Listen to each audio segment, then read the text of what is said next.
Estimados irmãos e irmãs, bom dia. Vamos a mais um evangelho nessa 29ª semana do tempo comum. O Senhor esteja convosco. Ele está no meio de nós. Proclamação do evangelho de Jesus Cristo segundo Lucas. Glória a vós, Senhor. Naquele tempo, disse Jesus a seus discípulos: Eu vim para lançar fogo sobre a terra, e como gostaria que já estivesse aceso. Devo receber um batismo, e como estou ansioso até que isso se cumpra. Vós pensais que eu vim trazer a paz sobre a terra? Pelo contrário, eu vos digo, vim trazer divisão. Pois daqui em diante, numa família de 5 pessoas, 3 ficarão divididas contra 2 e 2 contra 3. Ficarão divididos o pai contra o filho e o filho contra o pai, a mãe contra a filha e a filha contra a mãe, a sogra contra a nora e a nora contra a sogra. Palavra da salvação. Glória a vós, Senhor. Estimados irmãos e irmãs, esse evangelho de hoje, eu diria para vocês com muita caridade, é um evangelho que reflete exatamente a atualidade que nós estamos vivendo. O contexto que nós estamos vivendo, o contexto social, eclesiástico, político, econômico, religioso, em todos os sentidos, religioso, né, em todos os sentidos, nós estamos visualizando. Por quê? Primeiro Jesus disse, eu vim para lançar fogo sobre a terra, e como gostaria que já estivesse aceso. Sim, as pessoas viviam em uma dependência, num medo, numa situação assim de dormência muito grande. Havia uma forma de pensar em um Deus que pune. Você não pode fazer isso porque Deus castiga. Até outro tempo, né, até outros anos idos recentes, isso é novo, isso não é tão longe de nós não, né? As mães falavam para os filhos, se você fizer isso, Deus castiga. Deus não gosta de criança que faz isso. Deus está vendo tudo. Você ia no banheiro, né, dos meninos principalmente, então tinha oh, Deus está vendo tudo. Um triângulo com um olho no meio, é Deus vendo tudo que vocês estão fazendo aí dentro. Ai, ai, ai, né? Então Deus está vendo tudo. E era uma catequese, era passado para as pessoas uma forma de medo, no qual tudo é Deus que rege, é Deus que manda em tudo e todos. E a gente tinha medo de Deus. A gente não amava a Deus, as pessoas não amavam a Deus, as pessoas não temiam a Deus no sentido de respeitar, de valorizar, de acolher o seu projeto. As pessoas tinham medo de Deus.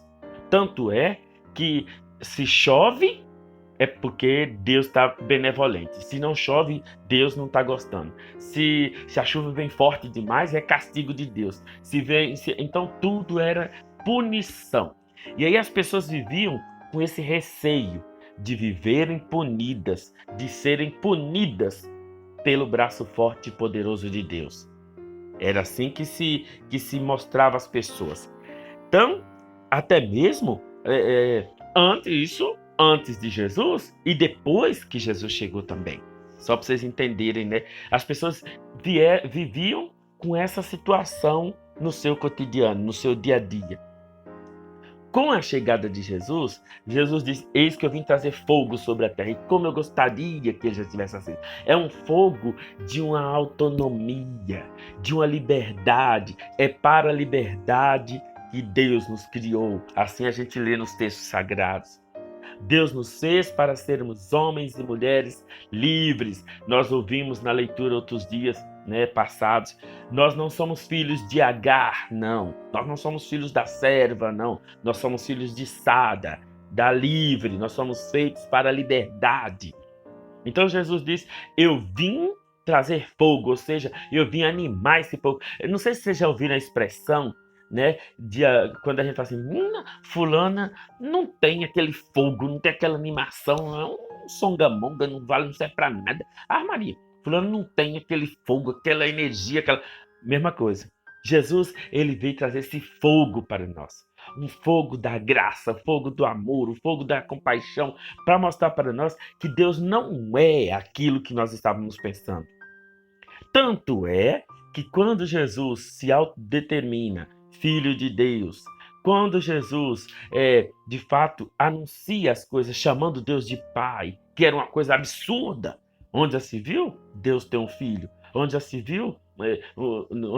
Isso não está fora de cogitação, né? Então Jesus traz uma novidade que quebra toda uma trajetória de pensamentos, de filosofias, de modos de pensar daquele povo e que veio até há poucos tempos até nós. Por que que nós temos dificuldades de colocar em prática o Vaticano II? Porque contraria muitas mentalidades. Contraria a ideia do Concílio Vaticano II, contraria muitas mentalidades. Por exemplo, vou dizer para vocês, né?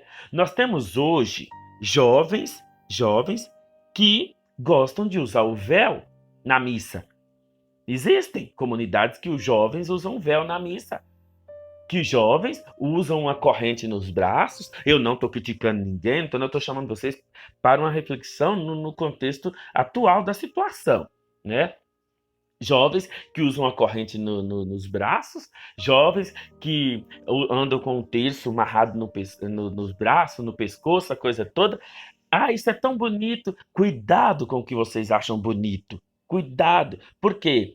Porque há um saudosismo de uma época que eles não viveram. É a mesma coisa de alguém chegar para mim e falar assim: nossa, eu tenho tanta saudade da missa em latim. Essa pessoa viveu essa época. Eu não vivi. Eu não vivia a época em que a missa era rezada em latim. Então eu não consigo sentir saudade de uma missa em latim, porque eu não sou dessa época. Ah, era bonito? Com certeza. A gente pode olhar nos vídeos, nessas coisas, tem a sua parte bonita, mas você não sabe o peso, né? O peso que isso traz na atualidade. E aí a gente fica pensando assim: nossa, o Concílio Vaticano II foi tão trabalhoso, tão difícil, tão pensado, e até hoje nós temos dificuldade de cumprir, de trazê-lo à prática. Por quê? Porque existem pessoas que ficam puxando o freio. Aí desvalorizam o concílio. Então, esse fogo do Espírito, esse fogo, essa brasa que não pode apagar, não consegue. E Jesus diz: como eu gostaria que ele já tivesse aceso. Pelo tempo, já deveria mesmo, mas não é. As pessoas... Aí agora nós entramos num outro viés. Nós saímos de um contexto e caímos em um outro. Qual? As pessoas viviam um rigor religioso muito grande. E agora nós estamos vivendo eu diria um deserto, uma aridez religiosa, uma banalização do religioso. As pessoas de primeiro, e ainda temos resquício disso, né? Não gostaria de ter nenhuma imagem com um dedinho quebrado dentro de casa. Hoje, o povo entra dentro da igreja e quebra as imagens que tem lá dentro. Pelo amor de Deus. A gente olhava assim, a gente ia na igreja e ia lá cumprimentar, beijar o pé do santo, aquela coisa toda, dentro do nosso ato devocional, né? A gente ia e saudava a imagem de Nossa Senhora, ou de quem quer que fosse o santo que estivesse lá dentro da igreja, né? A gente fazia... A hóstia nem se fala. Ave Maria, pegar a hóstia em pecado é um sacrilégio muito grande. Hoje, nós estamos dentro de um outro viés, de uma outra situação em que há uma banalização do sagrado. Por isso que Jesus termina o evangelho dizendo: um vai ficar contra o outro. Por quê? Porque nós estamos dentro de um hiato. Nós estamos dentro de um cisma. Nós estamos participando dentro de uma cisão, de uma separação de ideias, de valores, no qual minha mãe, que está chegando aos seus 70 anos, tem um jeito de viver a fé dela. Meu sobrinho, que tem apenas 20 anos, já tem um outro jeito. E mistura as duas formas. Então, para minha mãe, meu sobrinho está fora do contexto da situação de viver a fé. Para o meu sobrinho, minha mãe já está ultrapassada. não é desse jeito mais que vive. E o que é que acontece? Há um choque de ideias. Então não há como discutir. E aí as pessoas estão impregnando na mentalidade de umas das outras que religião não se discute.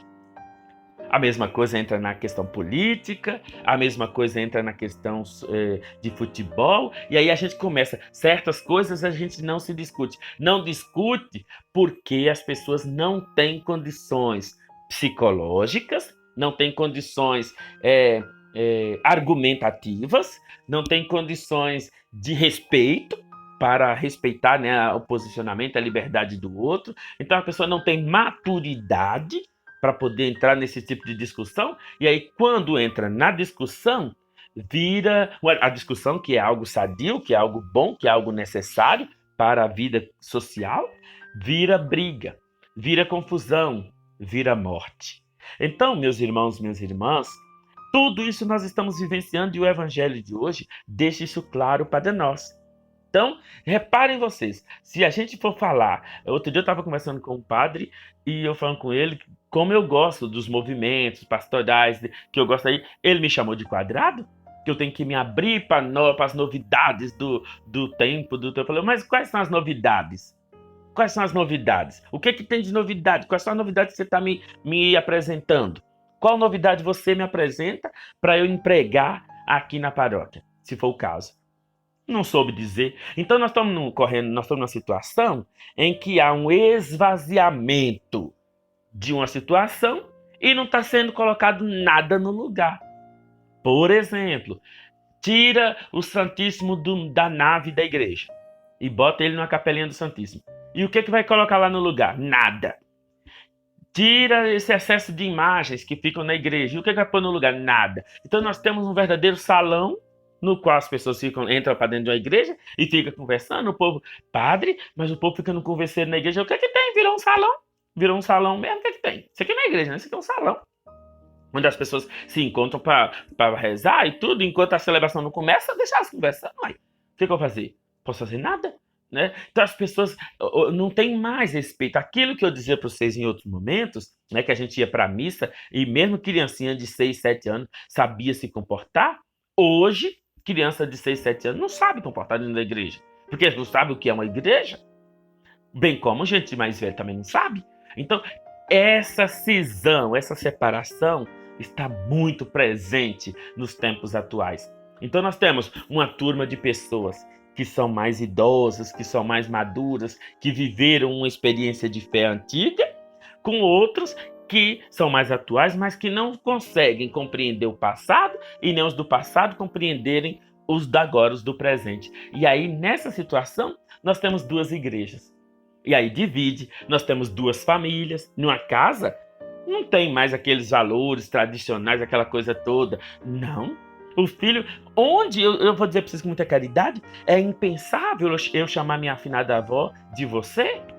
É impensável eu falar com minha mãe, na idade que eu tô, né? Eu falar com minha mãe, chamar ela de você, tratar ela como se fosse da minha iguala. Tá fora de cogitação. Hoje é assim que vive. Você entra numa casa, você não sabe que um filho chega pro pai, e aí, velho? E aí, velho? E não sei de que o pai chega conversando com ele, você vai na onde? Você vai na rua? Agora, pois é, leva o preservativo, leva não sei de que. Já vai orientando, Maria, já vai, uma coisa assim que, ué, os filhos chegam, minha filha, mas meu namorado dela vem dormir aqui em casa, antes aqui em casa do que na rua, lá no motel, não sei pra onde, no mato pra lá. Então, ué, mas o que é isso? Meu Deus do céu. Minha filha arrumou um namorado não sei da onde e tá namorando. Ai, meu Deus. E ele vai vir. De onde é que ela arrumou isso? Onde é que ela arrumou ele? É lá de São Paulo. E a senhora mora onde? Eu moro aqui em Januário.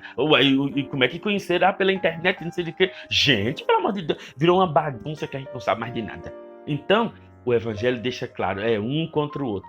Infelizmente, nós estamos todos cercados de pessoas e nos sentindo sozinhos dentro dos nossos valores, dos nossos conceitos, dentro dos nossos preconceitos, dentro de dos nossos posicionamentos, dentro de tudo aquilo que a gente acredita, mas se tornou algo muito subjetivo, algo muito individualizado, algo muito pessoal. Por isso que o Evangelho vem chamar a nossa atenção de que nessa condição não tem como haver paz, porque cada um é o senhor de sua vida, Cada um é o seu próprio Deus, cada um é que detém o poder e determina e domina e diz para você mesmo o que você deve fazer. Mesmo que para isso eu tenha que passar por cima de tudo e de todos. O que está em jogo é a minha felicidade. E não a felicidade do grupo, e não a felicidade do todo, é a minha. Fiquem todos com Deus, um bom dia, Deus abençoe cada um de vocês e até amanhã, se Deus assim nos permitir.